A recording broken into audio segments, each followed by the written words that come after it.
Jornal da Mix.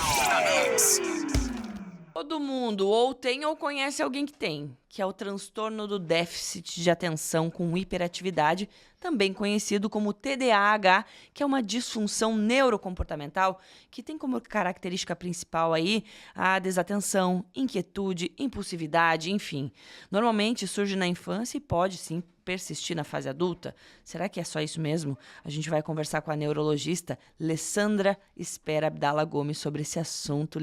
Doutora Alessandra, bem-vinda ao nosso Jornal da Mix. Que assunto que a gente vai ter que resumir, mas que merece uma pauta só para isso, né? Bom dia. Bom dia, obrigada Gisele pelo convite.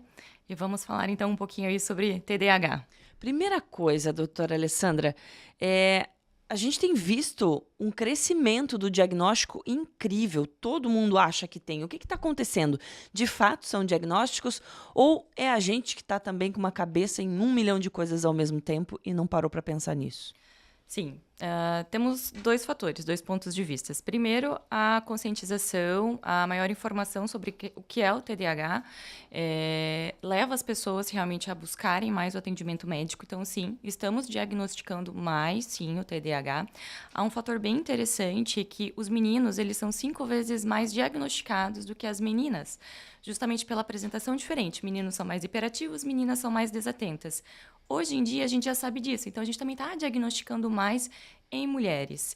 Mas também existe o outro lado, que são as mídias, né? A mídia social, Instagram, TikTok, que acaba fornecendo uma informação não muito apropriada.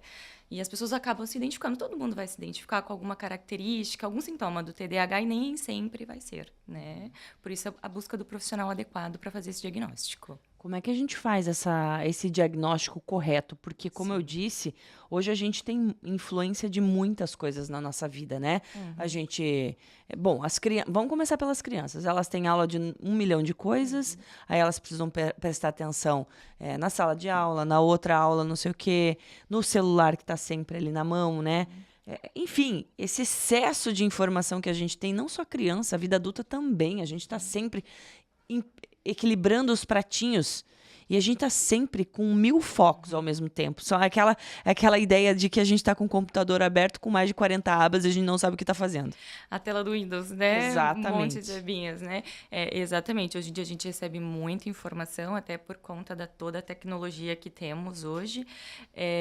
Mas, sim, existem critérios diagnósticos, né? Até porque, como você mesmo disse, ansiedade pode simular um TDAH, uma depressão pode simular um TDAH, burnout, todo o estresse, correria do nosso dia a dia, a gente pode achar que tem um TDAH. Mas é importante saber que o TDAH é um transtorno do neurodesenvolvimento. Tem que ter desde a infância. É obrigatório. Então, a gente tem que buscar lá atrás. Não adianta agora eu estou desatento, agora eu estou com baixo rendimento, estou com dificuldade, não consigo estudar para o concurso. Não, tem que ter desde lá da infância. E é um diagnóstico médico, feito por neurologistas ou por psiquiatras. E nós temos ferramentas para nos auxiliar, como a avaliação neuropsicológica, que traz uma maneira mais quantitativa esses sintomas, consegue medir de uma maneira quantitativa os sintomas do TDAH. Nossa, isso é muito importante, que a pessoa acha que, não, agora eu desenvolvi. Não, é lá na infância. Desde a infância. Quais os sinais da infância que indicam isso? A gente tem, né, o TDAH, né, transtorno de déficit de atenção e hiperatividade, né? Então, a gente tem a forma desatenta, a forma hiperativa, impulsiva e um misto das duas formas. Então, a gente vai perceber que é uma criança... criança é ativa, né? Mas é uma criança que realmente não consegue parar quieta. E não é só na escola, a gente tem que notar em 2 ambientes. Então, escola e casa também. É criança que quebra o braço, sobe nas coisas, atravessa a rua sem prestar atenção. São crianças com uma hiperatividade que a gente nota tanto escola quanto casa. Tem que ter 2 ambientes. E a forma desatenta também. A gente vê que tem muito prejuízo. O problema do TDAH é o prejuízo. Porque hiperativo, desatento, as crianças vão ter essas características e os adultos também. A gente tem que olhar o prejuízo, o quanto que impacta na funcionalidade desse indivíduo. Pois é, doutor, e como tratar? Como é que faz? Vamos lá, recebeu o diagnóstico, e agora? Primeiro de tudo, acho que é o conhecimento. que é até ali o dia ali que a gente está comentando hoje, TDAH, essa conscientização. Então, o conhecimento, entender o que é, o que eu tenho, o que é o TDAH. Entendendo, tendo esse conhecimento, a gente tem um tratamento medicamentoso com medicações estimulantes e não estimulantes. É importante saber, gente, TDAH não é sinônimo de remédio. Não é sinônimo, vou falar nomes aqui que vocês bem conhecem. Venvance, Ritalina, não é sinônimo de medicação. E a gente tem um terceiro tratamento que é a psicoterapia. Deixei para falar por último, mas é o mais importante. Existe um tipo de terapia que é a terapia cognitivo-comportamental, em que você vai exatamente trabalhar o quê? O agora, o atual, o TDAH, pensamento acelerado, está lá no futuro. A gente tem que trazer ele para o agora. Então, é uma terapia para mudanças de hábitos, mudanças de comportamento, né? Ele conseguir organizar melhor o dia dele. Tem grau, doutora, de... Vamos lá, vamos dar um diagnóstico. A pessoa recebe um diagnóstico de TDAH. Tem grau, mais, sei lá, mais intenso, menos, enfim? Isso é interessante, porque o TDAH ele não é um diagnóstico ter ou não ter. Uhum. É igual, sei lá, hepatite, por exemplo. Eu tenho ou não tenho. O TDAH ele é dimensional, é o quanto realmente ele tem. E o quanto que ele vai ter é o que vai impactar na funcionalidade dele. Então, sim, tem casos que são mais leves, vão passar mais desapercebidos, mas vão impactar na funcionalidade dele, tá? E tem casos, sim, que vão ser um pouco mais graves, que são pessoas que a gente vê que não para emprego, não para na faculdade, tá? Não é grau 1, 2, 3. Ele é dimensional. Ele vai poder impactar mais, impactar um pouquinho menos, mas ele tem que impactar a função do indivíduo. Pode ser uma característica do adulto com TDAH, uma insatisfação constante? Pode. Geralmente, os indivíduos com TDAH têm muita desregulação emocional por esse pensamento acelerado. Então, há muita frustração, porque, poxa, por que eu não paro no meu emprego? Por que eu não consigo terminar o meu curso da faculdade? Então, são pessoas que, se não tratadas, realmente podem ter problemas sérios de saúde mental por essas dificuldades e não entender o porquê, entre aspas, eu sou diferente, porque, entre aspas, eu não consigo e o meu colega consegue. Como é que bota esse trem na linha? Porque eu imagino que se essa é uma dificuldade de manter continuidade, deve ter dificuldade, inclusive, para manter o tratamento. Sim. Começa, para, daí acha que tá bom, para, daí e começa de novo e para. Então, isso é muito grave, porque essa vida vai ser totalmente levada por essa desregulação o tempo todo. Sim. É difícil, com certeza é difícil. E para isso que a gente tem essa terapia para nos auxiliar. TDAH não tem rotina, então a gente precisa dar rotina para ele, ele vai aprender isso na terapia.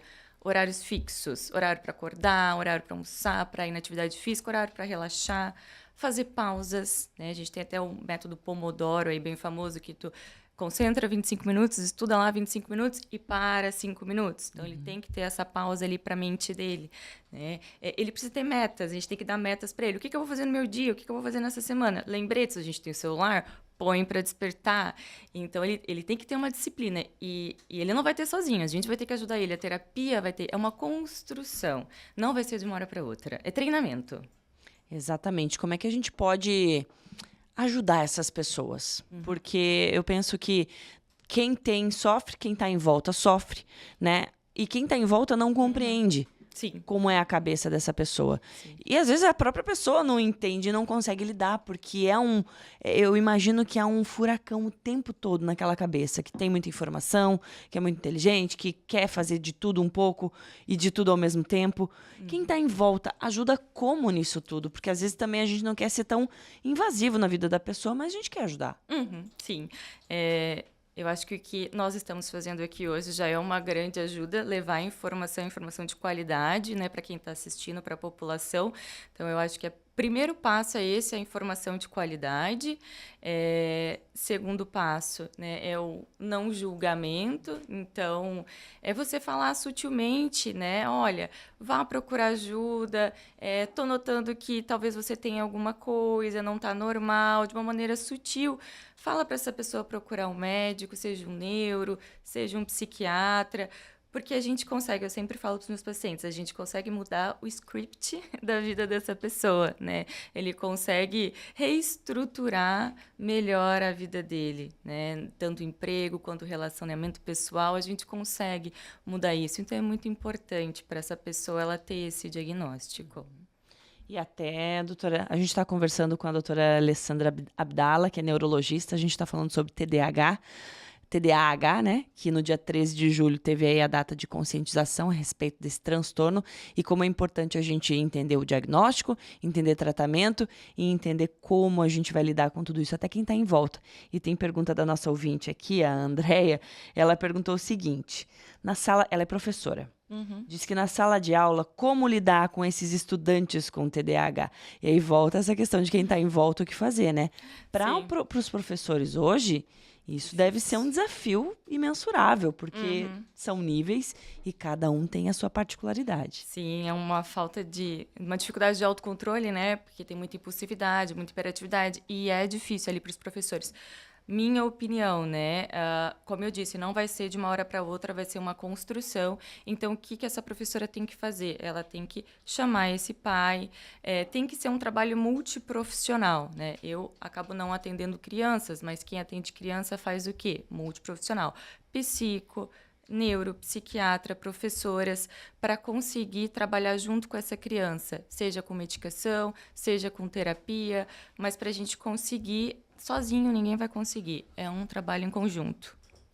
Doutora, a relação com a alimentação interfere de alguma forma?